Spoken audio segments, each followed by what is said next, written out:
گناہوں سے مجھ کو بچایا الہی، بری عادتیں بھی چھڑایا الہی، بری عادتیں بھی چھڑایا حضرت سیدنا عیسیٰ روح اللہ علی نبینا وعلیہ الصلوۃ والسلام ایک مرتبہ کہیں تشریف لیے جا رہے تھے، سر راہ ایک انسانی کھوپڑی نظر آئی، چنانچہ اس کھوپڑی میں حرکت پیدا ہوئی اور اس کھوپڑی نے بولنا شروع کیا۔ عرض کیا، یا روح اللہ ارشاد فرمائیے آپ مجھ سے کیا پوچھنا چاہتے ہیں کہ اللہ تبارک و تعالیٰ نے مجھے یہ حکم دیا ہے کہ آپ جو کچھ پوچھیں میں اس کا جواب دوں۔ چنانچہ حضرت عیسیٰ روح اللہ علیہ نبینا وعلیہ الصلوۃ والسلام نے ارشاد فرمایا کہ تو دنیا میں کون شخص تھا، اپنا تعارف پیش کر۔ تو اس کھوپڑی نے بولنا شروع کیا، علی جا میں اپنے وقت کا بہت بڑا بادشاہ تھا، اللہ تبارک و تعالیٰ نے مجھے 1000 سال کی دنیا میں زندگی عطا کی، آخر کار مجھ کو بھی موت نے آ کر پکڑ لیا، میں بے بس و لاچار تھا، موت سے ہمکنار ہو گیا، مجھے موت آ گئی۔ میرے پیارے اسلامی بھائیوں، ذرا اپنی حالت پر غور کرتے چلو، کہاں اس کو 1000 سال کی عمر دی گئی، پتہ نہیں ہمیں 50 سال کی زندگی ملے، 60 کی ملے، 70 کی ملے۔ اب 1000 سال کی عمر والا کوئی نہیں ہوتا، اگر کوئی 120-25 سال کی عمر میں مرتا ہے تو اخبار میں اس کی خبر آتی ہے کہ فلاں 120 سال کی عمر میں مرا، تو اس کا مطلب جس نے 120-30 سال کی عمر پائی اس نے گویا کوئی انوکھا کارنامہ انجام دیا، کوئی عجیب بات ہو گئی کہ اس کی خبر تو اخبار میں آ گیا، تو پتا چلا 100-125 سال جی جانا یہ کمال ہے۔ اور یہ بھی ان لوگوں کی عمریں ہیں جن کو خالص گھی ملتا تھا، جن کو صاف ہوائیں ملتی تھی، اور صحت کو تباہ کرنے والی ترقی انہوں نے اس وقت نہیں دیکھی تھی۔ اب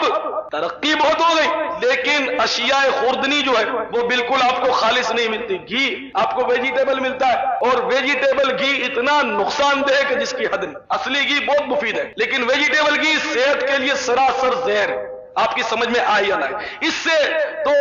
بدر جہاں بہتر تیل ہے، جو تیل ملتے ہیں کھانے کے وہ بہتر ہوتے، گھی بہت نقصان دہ، لیکن ہمیں لذت چاہیے، اور جس چیز میں لذت ہوتی ہے اس میں ہلاکت بھی اتنی ہی ہوتی، جتنی لذیذ چیز زیادہ ہوتی ہے اس میں ہلاکت بھی اتنی ہی زیادہ ہوتی ہے۔ اس کو آپ یوں سمجھے کہ جانور جو ہے وہ چارہ کھاتے ہیں، گائے بھینس بکری یہ چارہ کھاتی ہے، اور یہ چارہ کھانے کے بعد ہضم کر کے جب ڈالتی ہے تو وہ جو کچھ خارج کرتی ہے اس سے انسان اتنا نہیں گھبراتا، اتنی اس کو نفرت نہیں ہوتی جتنا انسان مرغن کھانے کھاتا ہے، بہترین غذائیں کھاتا ہے، لیکن جب وہ خارج کرتا ہے تو اس کو انسان دیکھنا بھی پسند نہیں کرتا۔ تو پتا چلا کہ بظاہر دنیا میں جو نعمت جتنی مطلب ہے کہ اعلیٰ ہے اس کا انجام اتنا ہی برا۔ ایک بزرگ کے بارے میں لکھا ہے کہ ایک بار آپ اپنے ساتھیوں کے ساتھ گزر رہے تھے کہ ایک جگہ فضلہ وغیرہ کی صفائی ہو رہی تھی، تو آپ تیزی سے گزرنے لگے، پھر اچانک رک گئے، ساتھیوں کو تعجب ہوا، تو آپ نے ساتھیوں کو بعد میں بتایا کہ میں تیزی سے گزر رہا تھا کہ یہ فضلہ جو تھا اس نے مجھے پکار کر روک دیا، میں حیران ہو گیا۔ وہ کہنے لگا کہ اجی آپ مجھ سے کیوں دور بھاگتے ہیں، مجھ غریب کی سرگزشت سنیں، میں بڑی محنت سے کمایا گیا، اس کے لیے بڑی جان جوکھوں کی بازی لگائی گئی، کتنوں کے حقوق تلف کیے گئے، مارا گیا، لوٹا گیا، مجھے کمانے کے بعد پھر بڑی محنت کے ساتھ خریدا گیا، پھر مجھے بڑی محنت کے ساتھ مشقت کے ساتھ تکلیفیں دے دے کر مجھے پکایا گیا، پکانے کے بعد میری خوشبو سے دماغ تر ہونے لگے اور مجھے بڑی بے دردی کے ساتھ کھا لیا گیا، اور اس انسان نے جب مجھے کھا لیا تو اس کے پیٹ میں تھوڑی دیر کے لیے رہا تو میرا حشر اس کی صحبت سے یہ ہوا کہ اب مجھے کوئی دیکھنا بھی پسند نہیں کرتا، مگر میں وہی ہوں جس کو بڑی محنت سے کمایا اور پکایا پھر کھایا گیا تھا، لیکن آپ لوگوں کی صحبت نے میرا یہ حشر کیا۔ اس سے انسان کی بھی ایک طرح سے نصیحت ملتی ہے کہ انسان بہت پھولتا ہے، بڑا پھولتا ہے اور یوں اکڑ کے چلتا ہے کہ میرے ایسا کوئی بننے خان نہیں، میرے ایسا 30 مار خان نہیں، حالانکہ انسان ہے کیا؟ اپنی اصل پر غور کرے تو ابتدا میں گندا قطرہ، اور آگے چل کے انسان بھی ہوا تو اس کی انتہا سڑا ہوا مردہ، کہ جب یہ انسان موت کا شکار ہو جاتا ہے تو گھر والے تنگ آ جاتے ہیں، بولتے ہیں اب جلدی اٹھاؤ، نہیں جی رشتے دار آ رہے ہیں، تو برف کی سلے رکھتے ہیں اور پھر مطلب جوں تو کر کے جلدی بھگتاتے ہیں، اگر اب زیادہ دیر رکھی تو اس کی لاش میں بدبو پیدا ہو جائے گی، سرانڈ مارے گی۔ کوئی اپنے عزیز اور چہیتے لال کی لاش کو گھر میں رکھنے کے لیے تیار نہیں، کوئی اپنی مامتا کی ماری ماں کی لاش کو گھر میں رکھنے کے لیے تیار نہیں، کوئی اپنے شفقت والے باپ کا لاشا اپنے گھر میں سنبھالنے کے لیے تیار نہیں۔ تو اے میرے محترم بھائیوں، یہ ہمارے لیے نشانیاں ہیں، ہمیں اس پر غور کرنا ہے کہ ہمارے ساتھ کیا ہو رہا ہے اور کیا ہونے والا ہے، ہم اس دنیا میں کیوں آئے اور کیا کر رہے ہیں۔ میرے بھائیوں، ہم دنیا میں آ کر اپنی زندگی کا مقصد یکسر بھول گئے، یعنی ہماری مثال یوں ہے کہ ہمیں کسی جگہ سفر کر کے جانا ہے، ہمارے پاس ٹکٹ تیار ہے اور ویٹنگ روم میں ہم انتظار کر رہے ہیں۔ مثال کے طور پر جنہوں نے بائی ایئر ٹریول کیا، سفر کیا ہے، ان کو پتا ہے کہ امیگریشن کے بعد باہر نکلنے نہیں دیا جاتا۔ امیگریشن ہو جاتا ہے جب پیسنجر کا سامان کا بھی مطلب ہے کہ تلاشی وغیرہ لے لی جاتی ہے، امیگریشن کے بعد اس کو ایک ویٹنگ ہال میں بٹھا دیا جاتا ہے، اب یہ باہر نہیں نکل سکتا، کوئی صورت نہیں کہ باہر نکلے، اور اس کو بھی پتا ہے کہ اب گھنٹے بعد، پونے گھنٹے کے بعد میرا فلائٹ ہے، تو جس کا فلائٹ گھنٹے پونے گھنٹے کے بعد ہے وہ آیا فلائٹ کا انتظار کرے گا یا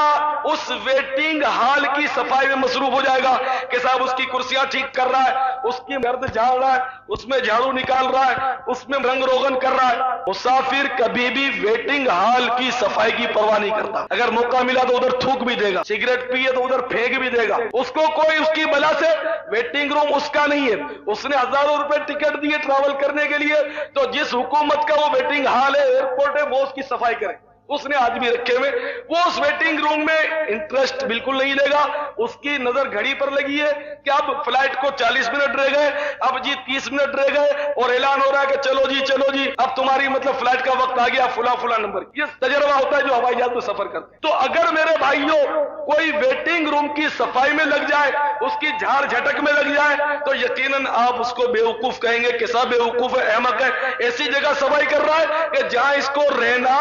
نہیں ہے، یہاں سے چلا جائے۔ تو یہی مثال یقیناً اس بے وفا دنیا کی ہے کہ یہ مثل ویٹنگ روم ہے، انتظار گاہ ہے، اور اس کی صفائی اور اس کی رنگینیوں میں گم ہونے والا ایسا ہی نادان ہے جیسا ویٹنگ روم کی رنگینیوں میں کھو جانے والا نادان ہے۔ اس طرح ویٹنگ روم میں نہیں رہنا تھا، اس دنیا میں بھی رہنا نہیں، اس کی گاڑی تیار ہے۔ گاڑی کیسے تیار ہے میں آپ کو بتاؤں۔ جب بندے کا نطفہ ماں کے رحم میں قرار پاتا ہے، فرشتہ اللہ کی بارگاہ میں سوال کرتا ہے کہ یا اللہ اس کو پیدا کرنا ہے نہیں کرنا ہے، اس کی کیا کیا تقدیر ہے، کتنا زندہ رہے گا، کتنا رزق کھائے گا، یہ سب معلومات کرتا ہے۔ اللہ تعالیٰ اس کو جب بتا دیتا ہے تو اللہ کے حکم سے فرشتہ اس جگہ جائے گا جہاں اس بندے کی عمر گزارنے کے بعد قبر بننے والی ہے، اس قبر کی مٹی اٹھا کر لائے گا اور ماں کے رحم میں اس کا پتلا بناتا ہے، اور پھر یہ بچہ آتا ہے، خوشیاں بھی منائی جاتی ہے، پھر دندن آتا ہے، کبھی ہیروئن پیتا ہے، کبھی شراب پیتا ہے، کبھی گولیاں برساتا ہے، کبھی کسی کی دکان جلاتا ہے، کبھی کسی کو چھرا گھونپ دیتا ہے، جو اس کی مرضی آتی ہے وہ کرتا ہے،